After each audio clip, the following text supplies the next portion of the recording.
नमस्कार, आप देख रहे हैं गृहवाणी और मैं हूं आपके साथ मेघा शंकर। आज हम बात करेंगे एक ऐसे पावन पर्व की जो भारतीय संस्कृति में नारी की आस्था, प्रेम और समर्पण का प्रतीक माना जाता है। जी हाँ, हम बात कर रहे हैं गणगौर पूजा की। हर साल चैत्र मास के शुक्ल पक्ष की तृतीया तिथि को मनाया जाने वाला ये पर्व विशेष रूप से माता गौरी और भगवान शिव को समर्पित होता है। भारत के कई हिस्सों में, खासकर राजस्थान, मध्य प्रदेश और उत्तर भारत के कई त्योहारों बहुत उत्साह और श्रद्धा के साथ मनाए जाते हैं। इस साल गणगौर का पर्व 21 मार्च शनिवार को मनाया जाएगा। पंचांग के अनुसार तृतीया तिथि की शुरुआत 21 मार्च को सुबह 2:30 से होगी और ये तिथि रात 11:56 तक रहेगी। क्योंकि ये तिथि पूरे दिन विद्यमान रहेगी, इसलिए धार्मिक मान्यताओं के अनुसार इसी दिन गणगौर की पूजा करना अत्यंत शुभ और फलदायी माना गया है। दोस्तों, गणगौर को केवल एक पर्व नहीं बल्कि भारतीय परंपरा में स्त्री के प्रेम, विश्वास और परिवार के प्रति समर्पण की गहरी भावना का प्रतीक है। इस दिन विवाहित महिलाएं अपने पति की लंबी आयु, सुखी दाम्पत्य जीवन और परिवार की समृद्धि के लिए माता गौरी का व्रत रखती है और उनकी विधि विधान से पूजा भी करती है। वहीं अविवाहित कन्याएं भी इस दिन श्रद्धा भाव से माता गौरी की आराधना करती हैं और उनसे एक योग्य, समझदार और प्रेम पूर्ण जीवन साथी की कामना भी करती है। इस पर्व में महिलाएं पारंपरिक वेशभूषा धारण करती हैं, हाथों में मेहंदी लगाती हैं, श्रृंगार करती हैं और माता गौरी की प्रतिमा या मिट्टी की मूर्तियों को सजाकर उनकी पूजा भी करती हैं। कई स्थानों पर महिलाएं लोकगीत गाती हैं। गणगौर की पारंपरिक गीतों की गूंज से पूरा वातावरण भक्तिमय और उल्लासपूर्ण रहता है।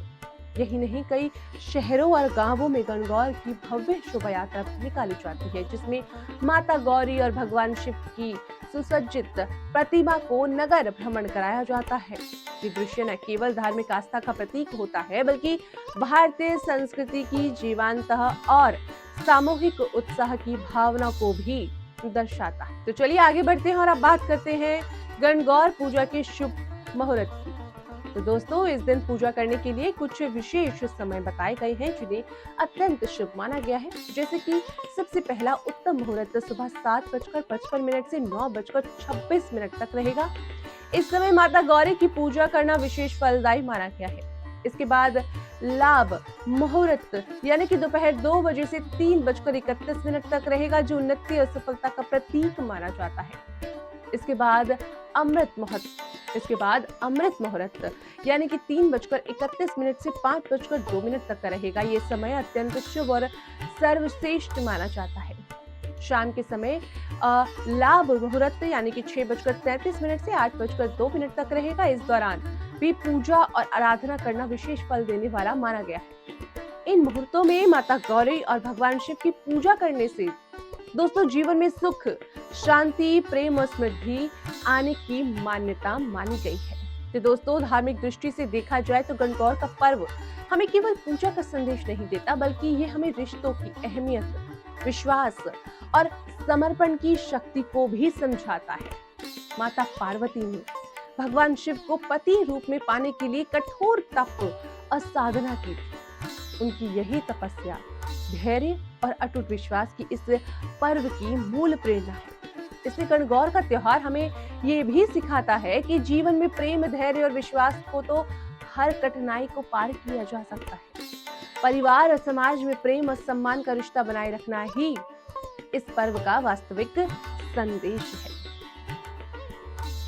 तो चलिए अब आगे बढ़ते हैं और बात करेंगे आज के अंत सुविचार की कि जीवन में सच्चा सुख केवल धन या वैभव नहीं मिलता बल्कि प्रेम, विश्वास और सम्मान से मिलता है। जिस घर में एक दूसरे के लिए आदर और अपनापन होता है वहां माता गौरी की कृपा अपने आप बनी रहती है और वही घर सच्चे अर्थों में स्वर्ग के समान बन जाता है।